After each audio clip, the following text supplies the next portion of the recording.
Assalamualaikum warahmatullahi wabarakatuh. Welcome back to Memrias Channel. Apa kabarnya rekan-rekan sekalian?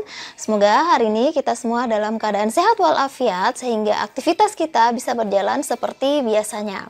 Well, di video kali ini kita akan membahas tentang RPP, yaitu pertanyaan-pertanyaan yang sering muncul seputar pembuatan RPP. Jadi acuan saya di sini adalah buku saku tentang pembuatan RPP yang dikeluarkan oleh Kementerian Pendidikan dan Kebudayaan Republik Indonesia. So, jangan kemana-mana dan tetap nonton video ini dari awal hingga akhir ya.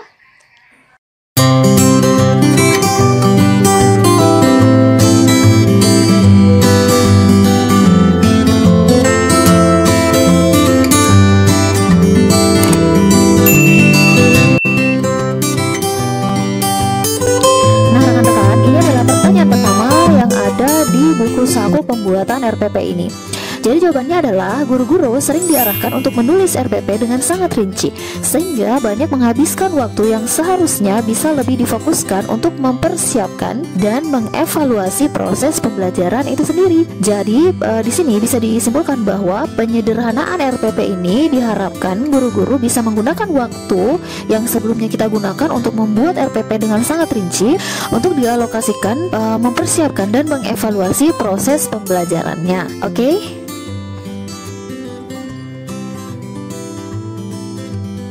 Oke, efisien berarti penulisan RPP dilakukan dengan tepat dan tidak menghabiskan banyak waktu dan tenaga. Kemudian, efektif berarti penulisan RPP dilakukan untuk mencapai tujuan pembelajaran. Kemudian, berorientasi pada murid berarti penulisan RPP dilakukan dengan mempertimbangkan kesiapan, ketertarikan, dan kebutuhan belajar murid di kelas.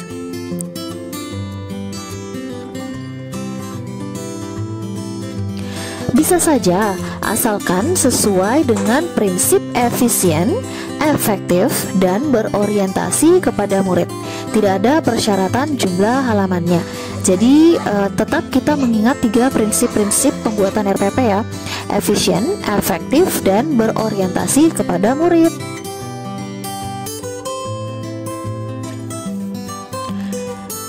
Tidak ada standar baku, tetapi guru bebas membuat, memilih, mengembangkan, dan menggunakan RPP sesuai dengan prinsip efisien, efektif, dan berorientasi pada murid.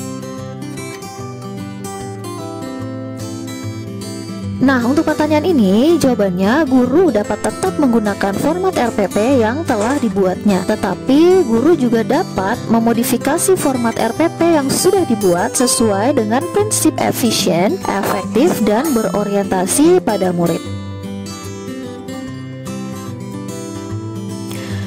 Oke, ini pertanyaan penting juga ya. Ada 3 komponen inti dalam RPP, yaitu tujuan pembelajaran, kemudian langkah-langkah pembelajaran atau kegiatan, dan yang ketiga adalah penilaian pembelajaran atau assessment. Komponen-komponen lainnya itu adalah komponen pelengkap. Tujuan pembelajaran ini ditulis dengan merujuk kepada kurikulum dan kebutuhan belajar murid. Kegiatan belajar dan assessment dalam RPP ditulis secara efisien.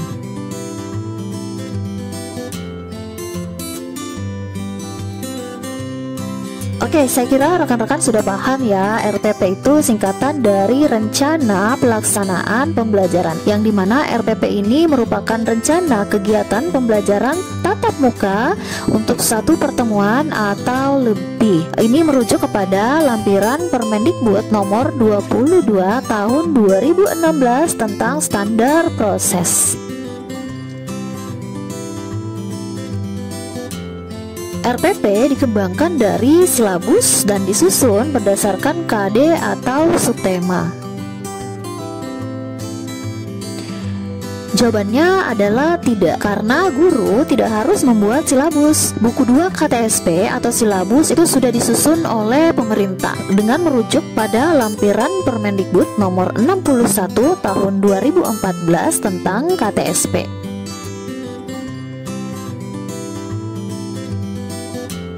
Oke, tujuan dari penyusunan RPP ini yaitu untuk mengarahkan kegiatan pembelajaran peserta didik dalam upaya mencapai kompetensi dasar atau KD. Merujuk pada lampiran Permendikbud nomor 22 tahun 2016 tentang standar proses.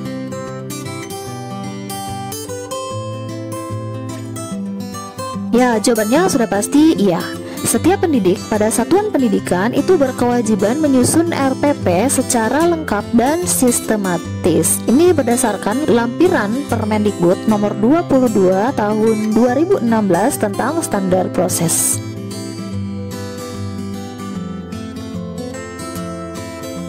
Oke, guru-guru diwajibkan menyusun RPP agar pembelajaran berlangsung secara interaktif, inspiratif, menyenangkan, menantang, efisien, memotivasi peserta didik untuk berpartisipasi aktif serta memberikan ruang yang cukup bagi prakarsa, kreativitas, dan kemandirian sesuai dengan bakat, minat, dan perkembangan fisik serta psikologis peserta didik. Oke, jadi jawabannya tidak ya. Satu RPP itu dapat digunakan untuk satu pertemuan atau lebih.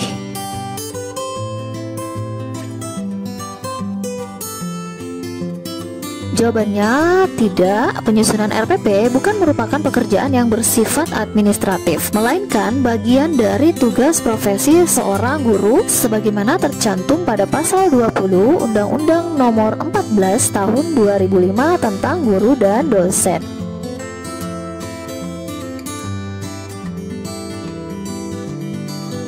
Oke, saya kira ini sudah ya. Di bagian penyederhanaan RPP, jawabannya ada 3 komponen inti, yaitu tujuan pembelajaran, langkah-langkah kegiatan, dan penilaian atau assessment.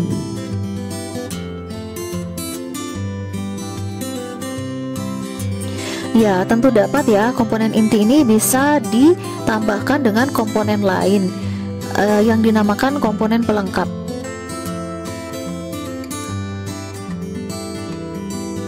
Jadi komponen yang dapat ditambahkan yaitu komponen yang tercantum pada lampiran Permendikbud nomor 22 tahun 2016 tentang standar proses, dan komponen lain yang dianggap perlu oleh guru.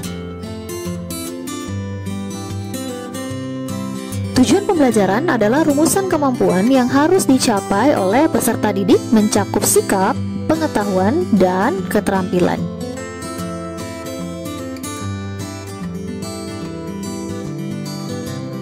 Jadi dalam behaviorism, komponen tujuan pembelajaran itu terdiri atas A, B, C, D, yang merupakan singkatan dari A itu untuk audience, kemudian B itu behavior, C itu condition, dan D itu degree. Namun demikian, dalam konteks materi dan kemampuan tertentu, komponen degree atau yang D bisa saja tidak ada.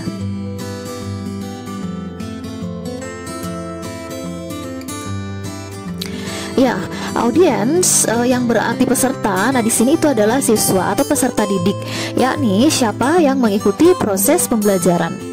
Kemudian behavior adalah perilaku siswa yang dapat diamati selama mengikuti proses pembelajaran. Rumusan perilaku ini berupa kata kerja aktif. Jadi diingat ya, behavior di sini ditandai dengan kata kerja aktif. Kemudian condition adalah persyaratan yang harus dipenuhi sehingga perilaku yang diharapkan dapat ditunjukkan oleh siswa. Kemudian degree adalah tingkat keberhasilan pencapaian perilaku yang dapat berbentuk kecepatan, ketepatan, kuantitas, dan atau kualitas tetapi bukan nilai karakter.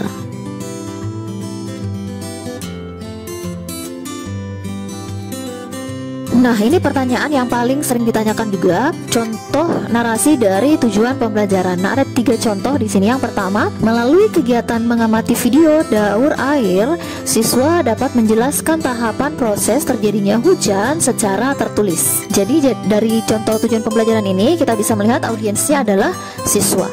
Kemudian behaviornya di sini yaitu menjelaskan tahapan proses terjadinya hujan.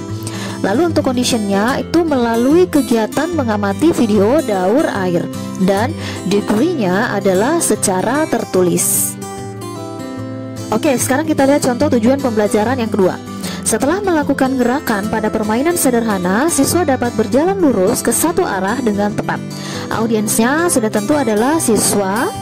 Kemudian behavior berjalan lurus ke satu arah. Lalu conditionnya setelah melakukan gerakan pada permainan sederhana. Dan degree-nya itu dengan tepat. Oke, ini adalah contoh tujuan pembelajaran yang ketiga. Melalui lagu, siswa dapat memperkenalkan diri dengan menyebut nama panggilan. Audiensnya di sini siswa, kemudian behaviornya memperkenalkan diri. Kemudian conditionnya itu melalui lagu, dan tidak ada degree dalam tujuan pembelajaran ini. Karena seperti yang disampaikan tadi, bahwa degree dalam kondisi tertentu itu bisa saja tidak ada. Dan perlu rekan-rekan ingat bahwa komponen ABCD ini tidak harus disusun berurutan berdasarkan abjad. Jadi tidak mesti audience duluan, baru behavior, kemudian condition, lalu degree. Jadi bisa saja kita mulai dengan condition dulu, atau kita mulai dengan audience dulu, dan seterusnya. Oke?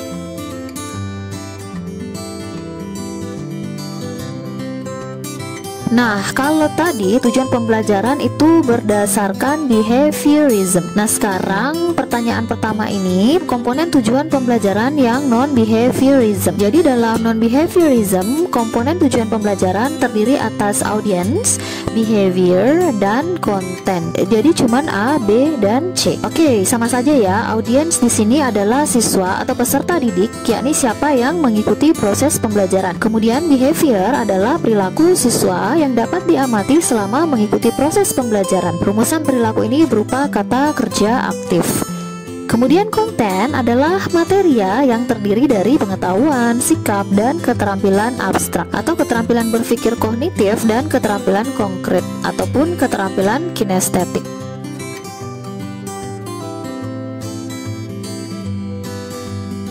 Nah, sekarang kita lihat contoh tujuan pembelajaran untuk yang non-behaviorism. Yang pertama, siswa dapat menjelaskan tahapan proses terjadinya hujan melalui kegiatan mengamati video daur air. Jadi kurang lebih sama ya dengan tujuan pembelajaran berdasarkan behaviorism tadi, cuman bedanya di sini tidak ada degree. Oke, contoh kedua, siswa dapat berjalan lurus ke satu arah pada permainan sederhana. Ini juga sama dengan yang pembelajaran behaviorism tadi, tapi di sini tidak ada degree. Dan untuk nomor 3 itu juga sama ya.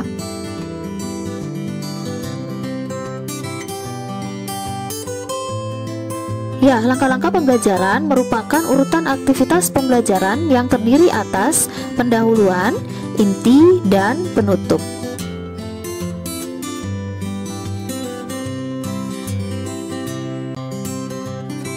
Kegiatan yang harus dikembangkan pada setiap langkah pembelajaran yaitu pendahuluan yang berisi aktivitas guru dalam menyiapkan peserta didik secara psikis dan fisik untuk mengikuti proses pembelajaran yang dapat dilakukan dengan cara memberi motivasi belajar, mengaitkan pengetahuan sebelumnya dengan apa yang akan dipelajari, menjelaskan tujuan pembelajaran atau kompetensi dasar yang akan dicapai, dan menyampaikan cakupan materi. Kemudian untuk kegiatan inti berisi aktivitas siswa dalam proses pembelajaran untuk mencapai kompetensi dasar dengan menggunakan metode dan media pembelajaran serta sumber belajar yang disesuaikan dengan karakteristik peserta didik dan tujuan yang akan dicapai. Aktivitas proses pembelajaran tersebut dilaksanakan secara tematik integratif. Kemudian untuk di bagian penutup berisi aktivitas bersama antara guru dan siswa dalam melakukan refleksi untuk mengevaluasi seluruh rangkaian aktivitas dan hasil-hasil yang diperoleh dari proses pembelajaran yang telah berlangsung, memberikan umpan balik terhadap proses dan hasil pembelajaran, kemudian melakukan kegiatan tindak lanjut dalam bentuk pemberian tugas serta menginformasikan rencana kegiatan pembelajaran untuk pertemuan berikutnya.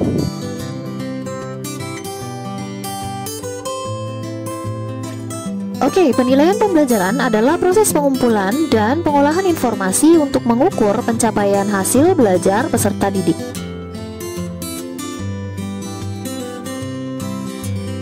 Aspek yang harus dinilai itu meliputi sikap, pengetahuan, dan keterampilan.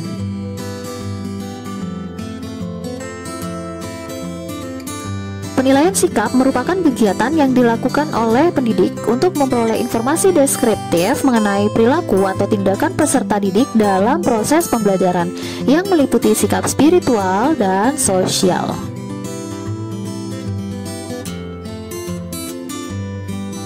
Pada penilaian sikap, diasumsikan bahwa setiap peserta didik memiliki perilaku yang baik, perilaku menonjol atau sangat baik, atau perlu bimbingan yang dijumpai selama proses pembelajaran. Dituliskan dalam jurnal atau catatan pendidik. Apabila tidak ada catatan perlu bimbingan di dalam jurnal, peserta didik tersebut dikategorikan berperilaku sangat baik. Penilaian sikap dilakukan dengan teknik observasi, penilaian diri, dan penilaian antar teman.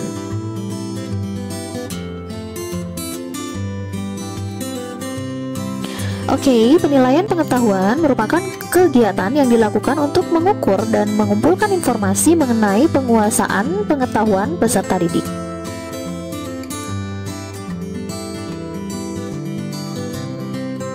Nah, penilaian pengetahuan dilakukan dengan tes tertulis, tes lisan, dan atau penugasan.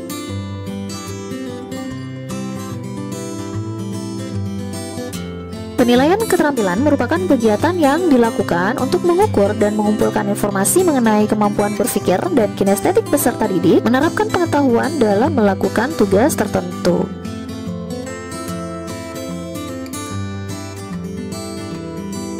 Penilaian keterampilan dilakukan dengan teknik penilaian kinerja yang berupa praktik atau produk, ataupun penilaian proyek dan atau portofolio.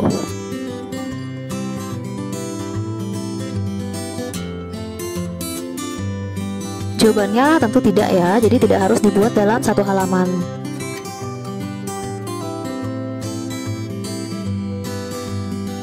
Ya, RPP sebenarnya boleh ditulis tangan.